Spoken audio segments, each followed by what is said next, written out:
Hi, friends. Welcome back to Authentically Connected with Dr. Rachel Faust. I'm so happy you're here. I have a jam-packed episode for you today. Before I jump in, there's a couple things I want to acknowledge. First of all, some of you listeners may also be clients of mine. I'm very happy you're here as well. You are going to hear things about me that you don't already know, and that is by design. Therapy is supposed to be about the client, not the therapist. If anything comes up that would be good for us to talk about in session, please feel free to share. I welcome those conversations wholeheartedly. I also want to acknowledge that what I share in this episode and others is for informational purposes only. It is not meant to replace advice or direction given by your personal therapist or a doctor. I'm going to share more today about how internal family systems works.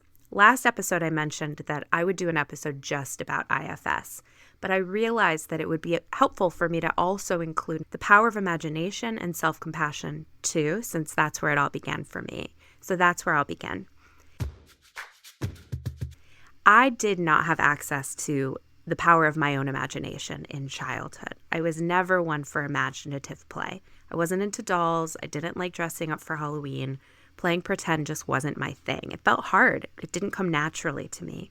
I like to read, to escape into other worlds, and I didn't really see the point as a child of having to create those worlds for myself when someone else had already done that work for me.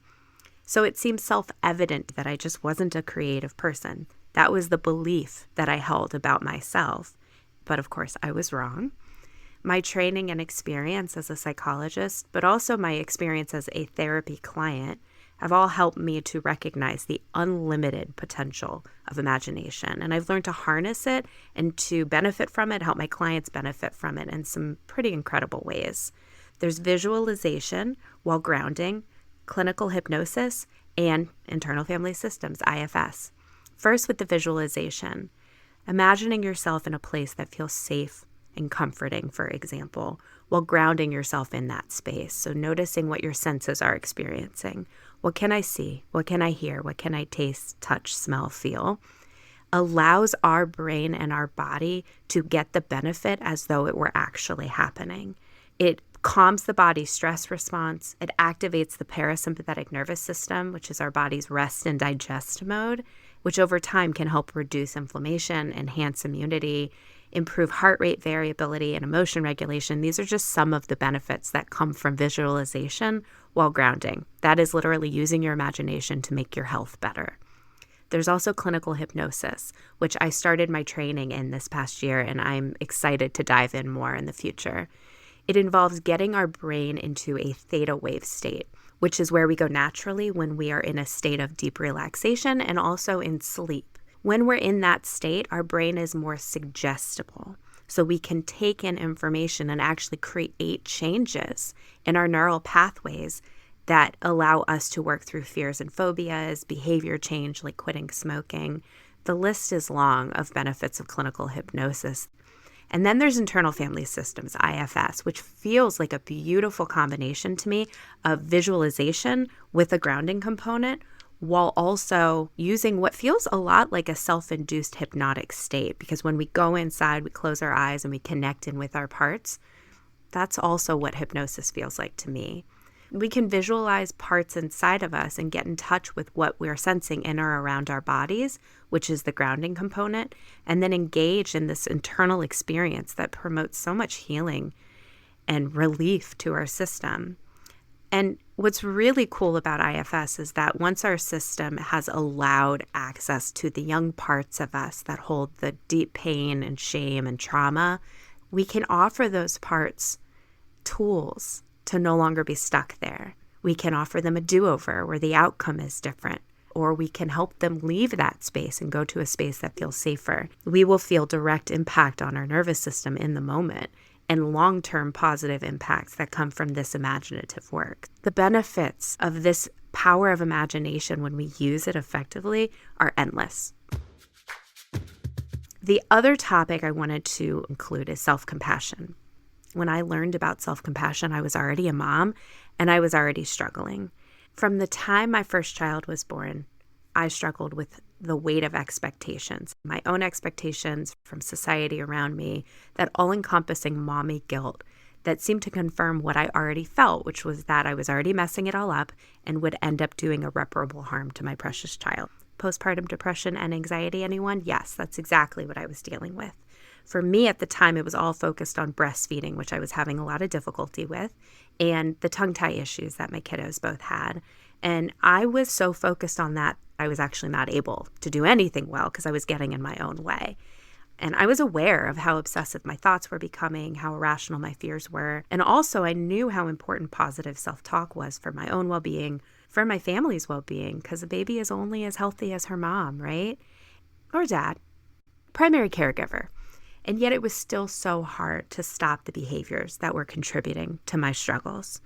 It felt so much more natural to just keep doing what I had always done, which was to be judgmental towards myself, because old habits die hard. What I hadn't realized at the time was that the perfectionism that I knew well within myself, that part of me had been very active in the past with school, with work. It had just very quietly shifted over to motherhood. And motherhood, which I am incredibly grateful for, it is a wonderful blessing, has also succeeded in pushing every single one of my buttons, bringing up all my guilt and shame that I had been feeling already and just, shifting the focus over to something new. And it was incredibly painful and stressful. Eventually, I realized that everything that motherhood was bringing up within me, all the challenges and struggles, those were trailheads, opportunities, basically, to follow a path to a place within me that needed healing. But at the time, it just felt hard. It was around this time that I was directed by a trusted colleague to Dr. Kristen Neff's website, which is self-compassion.org. I watched her video about the difference between self-compassion and self-esteem, and it felt like I could breathe again, like someone had released this vice around my heart. Self-esteem was all I knew. There's a bar, you meet it, you get to feel good about yourself. You don't. And I didn't. But self-compassion, that was different. Self-compassion is kindness that I show myself because I am human and I deserve kindness simply for that reason, because we all share a common humanity and are not alone in our suffering. There's also a mindful awareness component to self-compassion. If I pay attention non-judgmentally to what is coming up within me, no matter what it is, even if it is judgment towards myself, and if I notice and name the experience through a lens of self-compassion, then I can prevent over-identification with those thoughts and feelings, and I can move through them more effectively. If self-compassion was for anyone and everyone who had known suffering, which of course included me, then maybe I wasn't as bad as I thought I was. And gosh, that was a really big revelation for me. Even now, thinking back to that powerful realization, I feel chills running up and down my body, and that energy tells me how important that moment was. But I needed concrete tools to practice self-compassion. It's nice to feel the benefit of recognizing I'm deserving, and yet that's not enough. You got to do something with it, right? So what did I try to do? I went to the options on the website and I started trying them. If my best friend were thinking and feeling what I was thinking and feeling and telling me about it, what would I say to them? And then say that to myself. And I tried that. Sometimes it was helpful and other times it felt like I was just faking good, like saying what I was supposed to say, but it wasn't really landing. I also focused on changing my self-talk to be less shaming and more positive, which has definitely been beneficial over the years. I also journaled, saying positive things to myself and getting out the stuff that didn't feel so good. And all of that was helpful. But really, I needed a perspective shift in order for self-compassion to land. And that's where IFS came in. I want to give you a little backstory about why I was having such a hard time with judging myself. I grew up with big feelings that were overwhelming for me, for my family. It was a lot. I didn't know what was wrong. I just knew something felt wrong in my body. And I remember my mom trying to help me. She would hold me in these bear hugs, and I would initially fight against them. And eventually I sought her out and asked for those hugs. I needed that containment and that sense that everything was going to be okay. Because in my body, I didn't feel that way. I had coping behaviors, of course. As a kid, I loved to eat. Books, TV, movies, those were the kinds of things that helped me feel better. Later, I added other tools to my tool belt, not all of which were very healthy, but the big feelings persisted. I will say I grew up with a lot of privilege in my childhood. I had loving parents. I had my health, my family's health, and all my basic needs were met and then some.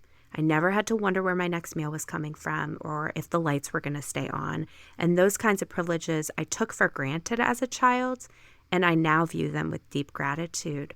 Also with a more nuanced appreciation now for what those privileges afforded me, the doors that were opened for me.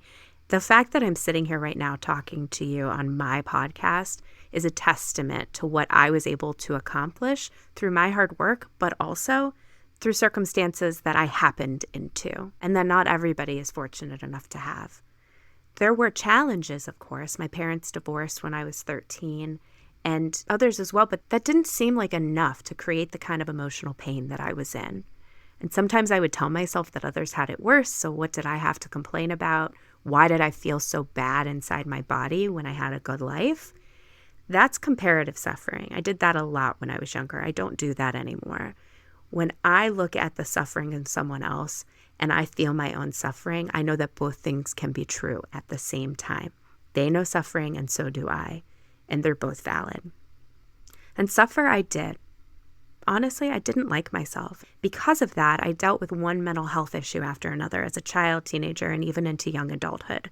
These were all symptoms of the distress that I felt in my body, and I felt awful inside, and I didn't know why. I just felt like I deserved to feel bad about myself. And now I feel so much compassion looking back on those parts who suffered so much back then. I also functioned well enough academically and socially to not seem to need additional support like psychotherapy.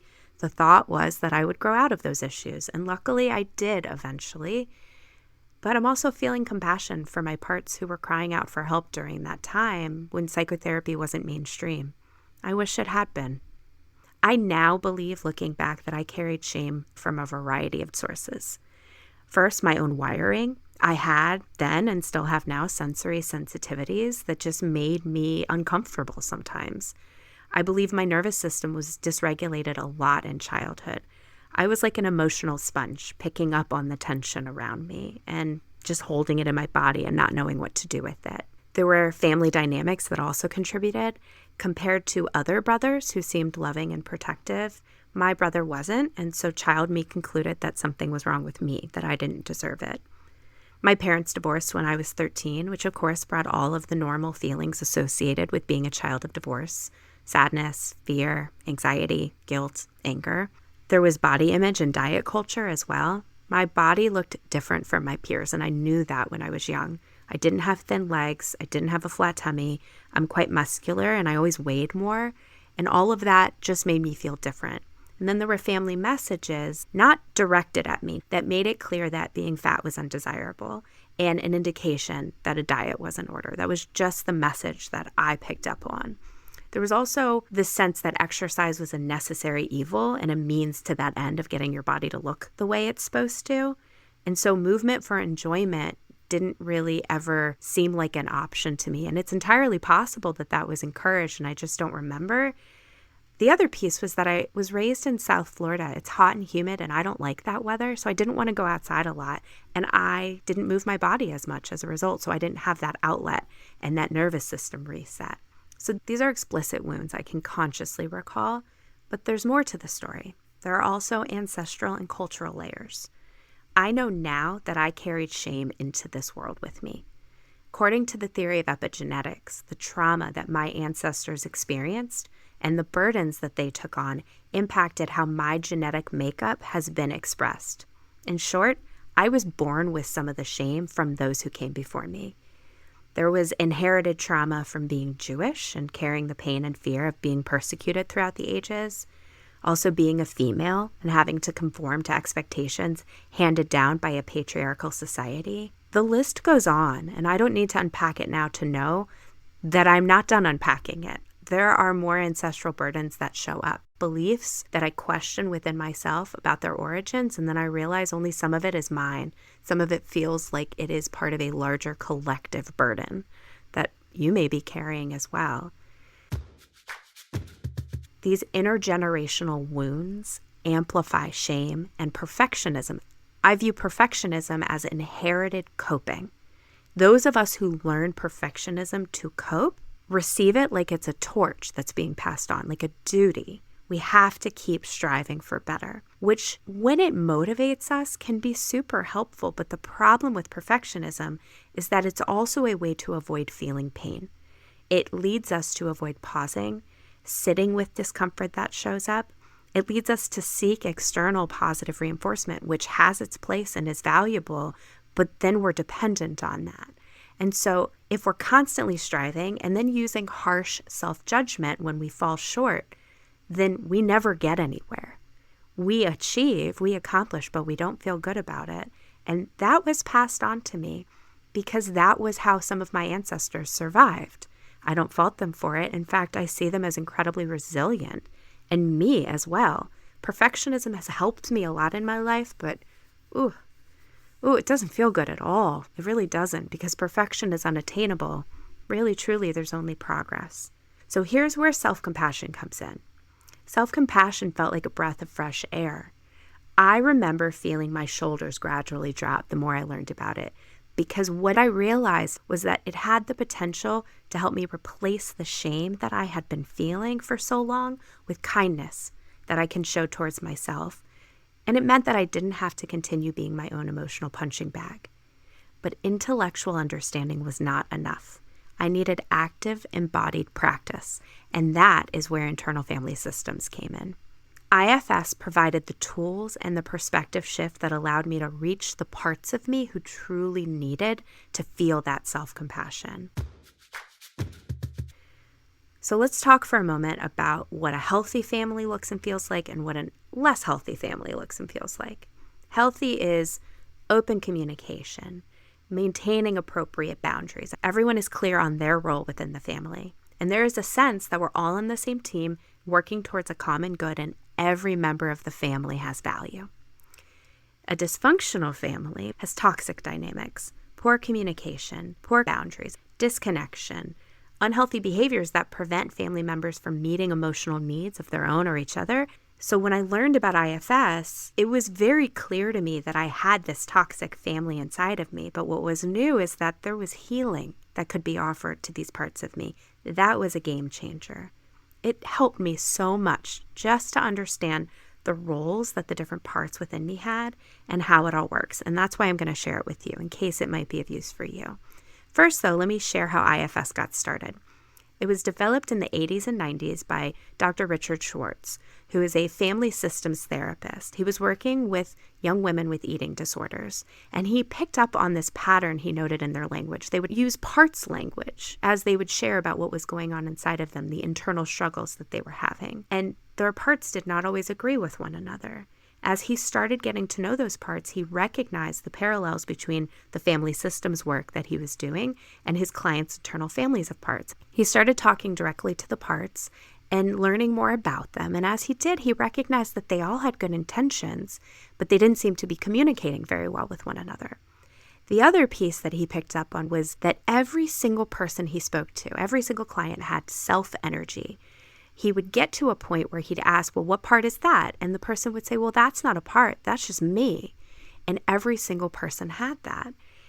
So I'm going to explain all of this in a moment, but I just want to say it was because of his pioneering work and also because he was willing to welcome in other perspectives, including that of Susan McConnell and others who did body work to recognize that it isn't just talking to the parts that's important. It's about getting into our bodies and recognizing that our parts are communicating to us through our bodies at all times. That's what allows the deep healing work to happen within the body. So how does IFS work? Our internal family system is made up of a collection of parts and self-energy, as I said. So I'll start by explaining the parts, and then I'll get into self-energy and how this all works together. Parts are like sub-personalities, each with its own values, goals, perspective about life experiences. You can think of it like the animated movie Inside Out, with each of the emotions as separate characters who exist inside the main character's mind. But instead of each character holding only one emotion, like in the movie, our parts actually are capable of experiencing a full range of emotions, just like us. And they each have their own self-energy as well. Parts speak to us all the time through our inner experience. Our thoughts, our emotions, physical sensations, imagery, memories, these are all coming from our parts. Parts are not static entities. They actively influence our behavior and advocate for whatever strategies they think will be most useful for approaching life. So they can really get pretty active within us, but they can also change. As we work through this healing journey, they really evolve as we do. But they can also get frozen.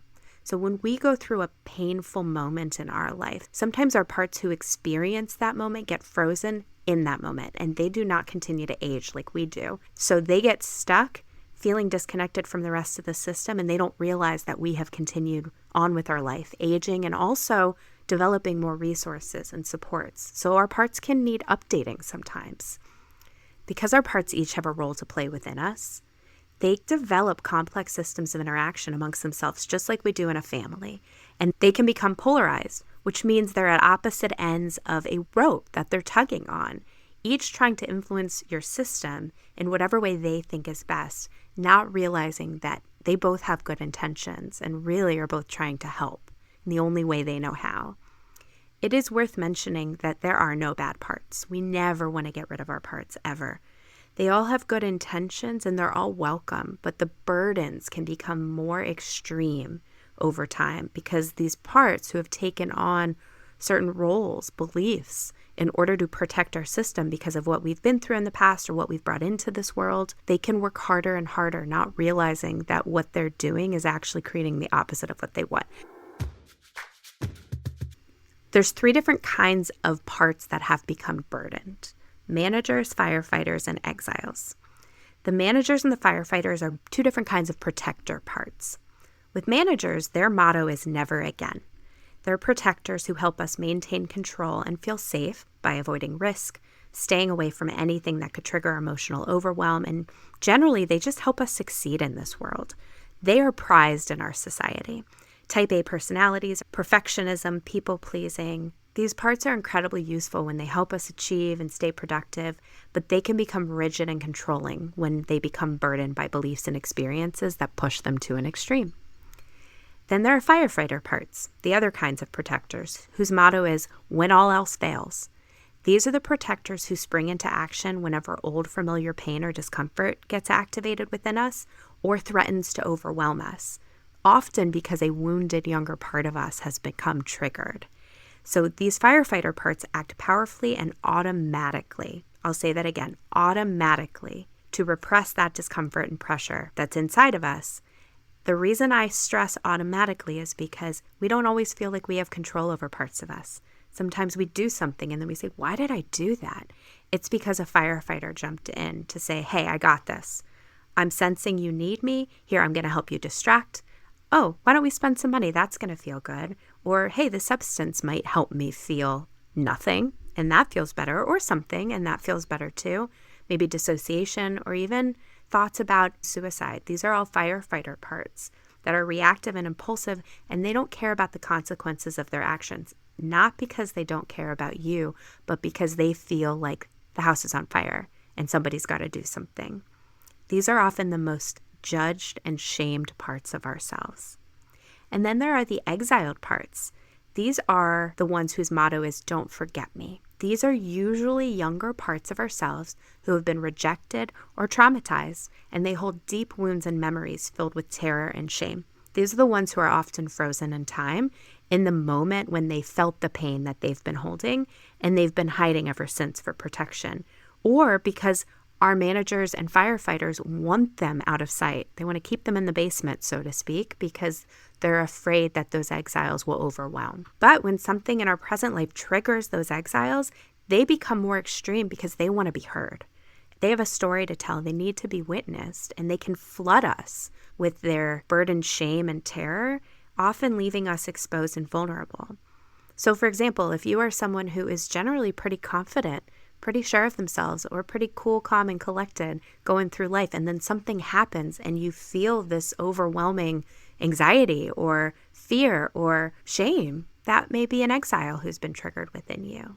When the exiles are activated, those managers and firefighter parts tend to escalate as well in order to balance out the system again, and that's when chaos ensues, as it has for me many times. Self-energy is another really important component of IFS that I'll explain, and then I'll get into how this all actually works. Self can be described like a feeling of loving kindness, feeling of being centered or calm, in a state of flow. These are all aspects of being in self-energy. Self has innate healing capacities. We all have access to this. This is the spiritual component of IFS, which is considered to be a psycho-spiritual model, because when we get into self, we are accessing our spirit inside and this collective loving energy that we all have access to that feels universal. Self is not an all or none experience. It's really just a matter of degree. How much self-energy do you have present right now? Self has been described as consisting of 8 C qualities, which were chosen because Dick Schwartz, who created IFS, liked alliteration. The C qualities are calmness, curiosity, compassion, confidence, courage, clarity, connectedness, and creativity. Just because we're in self-energy doesn't mean we have access to every single one of those C's. Self can feel different ways at different times. And in general, the way we access self is by our parts making space for it. The goal of IFS is to create more harmony and balance within the system, so each part feels valued for its unique contribution, and no part feels the need to take control because they trust that self-energy will be there to guide, support, and heal them. IFS is a constraint release model. And that means that the parts have to be willing to make space inside in order for self-energy to come through, to be present and accessed, and for the healing to occur as well. And so as we build a relationship between self-energy and parts, each part starts to feel more seen and understood for their good intentions and their efforts, however misguided they've been.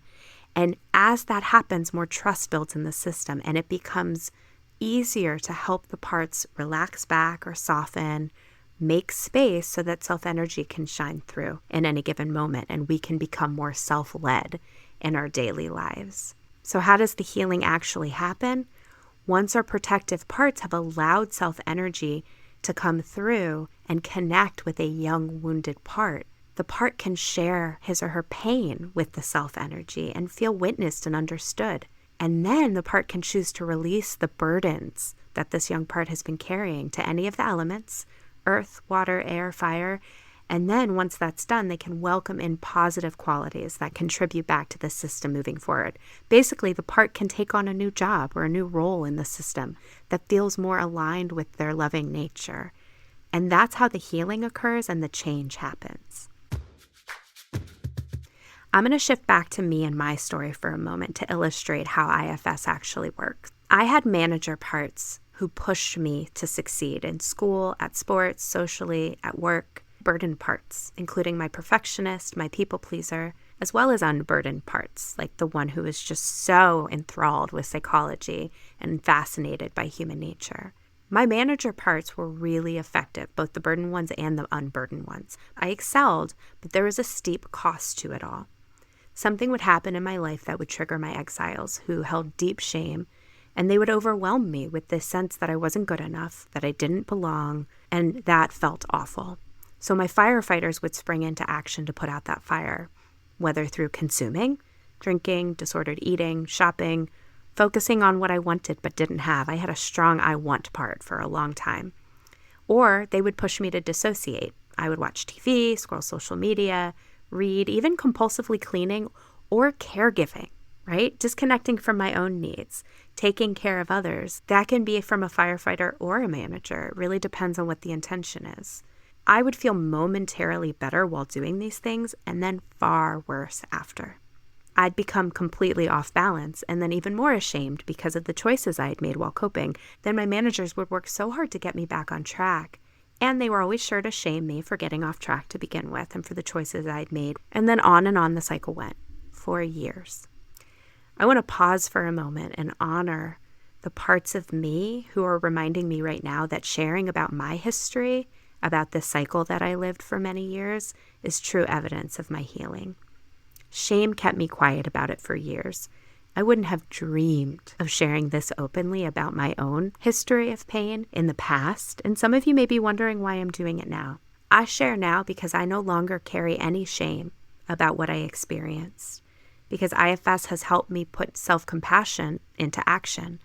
Plus, I really want to actively participate in the work of destigmatizing mental health struggles, which are such an understandable and unfortunate byproduct of the world we live in today, where we are cut off from the wisdom of our hearts, from the important information our bodies are sharing with us all the time.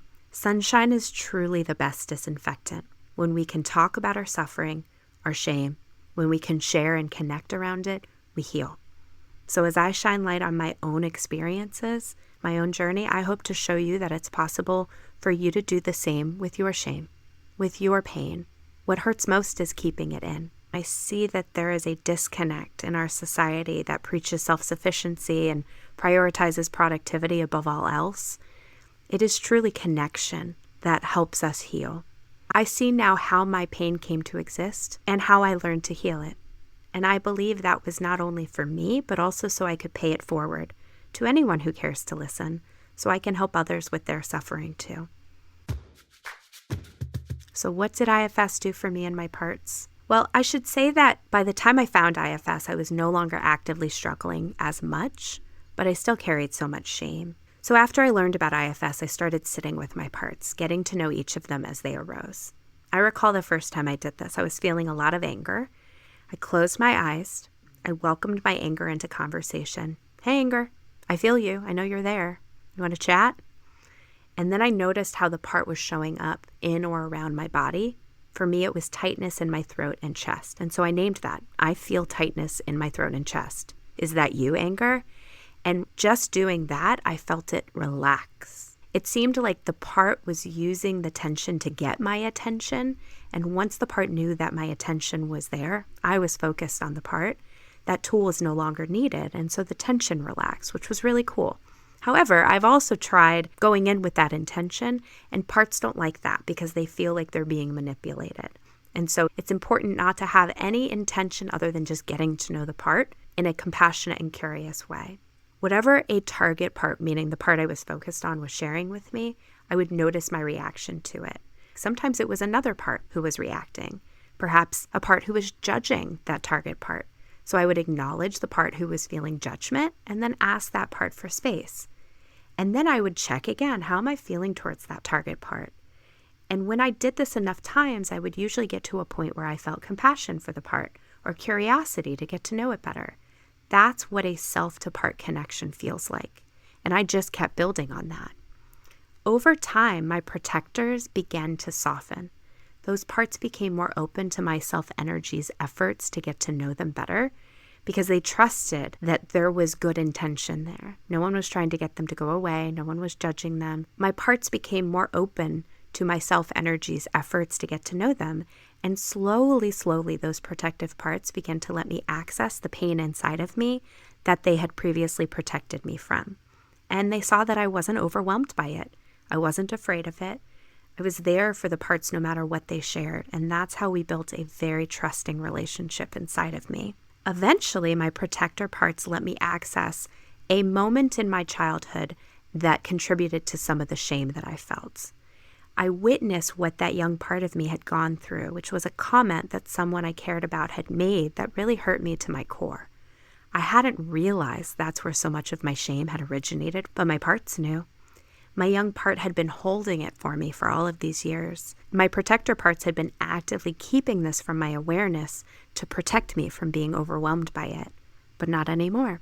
My system was trusting, and so it was ready to let me heal. By then, all of my parts had gotten the message that self was here, was safe. And so my young part let me witness her pain. And by me, I mean my self-energy. She felt that self-energy's compassion was there to hold her. And it helped her heal just being witnessed in this way. My young part wasn't alone in her pain anymore. What she felt was understood. And that in itself was so soothing for her. That really is the key ingredient for healing. I asked that part if there was anything else she needed before I helped her leave this scene to go somewhere that felt safer to her. And yeah, she actually asked for a do-over. Not all parts do, but this one did. my self-energy facilitated it. So in this scene, this imaginative scene in my mind, the person who harmed her put an arm around this young part, took back the hurtful comment, and apologized to her in a meaningful way. That made a huge difference for her. It didn't matter that this outcome wasn't what happened back then. What mattered was that this part was experiencing it now, and as a result, she was healing. When this young part was ready, I helped her leave the space and go to another location. She, along with many of my parts, like to go to what I call my proverbial shirt pocket, my front pocket that actually is not on most of my clothing, but is kind of just there in an imaginary way because it's close to my heart and they always know they can get my attention if they need it. I helped this part release the burden she was carrying to make space to welcome in qualities that she wanted to contribute. After this moment that happened in my imagination, in the presence of my compassionate self-energy, I could clearly feel that the shame that I'd been carrying was gone, vanished, no longer present within me. And ever since, I've been able to talk about it without that feeling inside of me, that rush of shame. It no longer exists within me. That is the powerful healing capacity that we can access when we use IFS to practice self-compassion and imagine a world inside of us that is wholehearted and balanced. I mentioned in my first episode that IFS is a kind of therapy you can do with a therapist or on your own. I want to expand on that for a moment. IFS is a valuable lens through which we can view ourselves and others in our lives. As we get to know the model and how it works, our inner system and how it works, having a therapist who can offer their own self-energy to help with the exploration and healing process can be incredibly beneficial and therapeutic. When we have multiple self-energies together, they expand exponentially. For me, it makes all the difference sometimes. I know how to do this work. I help other people with it, but sometimes my parts get stuck and I need my therapist's self-energy or the collective self-energy of my IFS practice group to help me, and that makes a difference. It's important to note that IFS needs to be used in an intentional way by a skilled therapist when we have a history of overwhelm or trauma that has magnified our coping strategies to the point that our parts can't communicate effectively. In fact, they have clear divisions among them. And we don't overwhelm parts. We don't push. We don't force. Because when we do, there's backlash in the system. Our strong defenses need to stay there sometimes until we can feel safe enough in our system or get to a safe enough spot in our lives that it is okay to set down some of those defenses. So trust your system. If you feel a block, you can get curious about it, but don't push through it without permission from your parts. That feels important to mention. So my own internal family now looks and feels nothing like it used to. It's happy, it's healthy, and flawed still. I struggle at times still, but my parts all trust now that they are loved and valued, that my self-energy knows that each part has good intentions no matter what, and so each part trusts one another even when they disagree. My parts also really enjoy each other's company immensely now. I have a lot of cracking myself up that happens, a lot of playing with one another as we navigate life together. And when things get tough, my parts work together because they all know that they're valued members of the same team. As I've healed many of my wounded parts, I've been amazed at some of the qualities that they've chosen to take in. Creativity and play have become so much more accessible in my life. I've started learning guitar, I've taken up pottery, various fabric arts, knitting, crochet, sewing, quilting. I left my secure job and started a private practice so I could use my time in ways that align better with my values and the life I want to lead. What I have found is some of these activities that I go do, when I can find time to go to the pottery studio or swim, because that is my preferred form of movement these days, I find that my parts relax back and make space for self-energy to do some creative work. I spent a lot of time writing this podcast that I am sharing with you now, or at least creating the outline for it, through those moments of creative expression.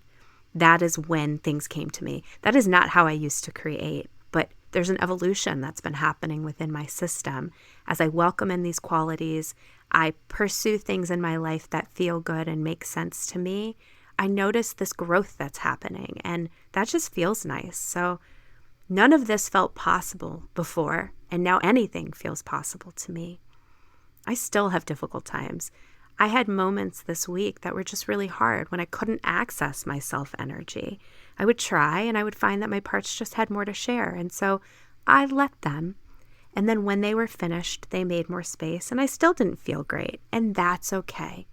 Now when I have triggers, when parenting pushes my buttons, I get curious. I have my reactions, then I make my repairs with my loved ones or with myself, and then I get curious. What was that about? What showed up within me?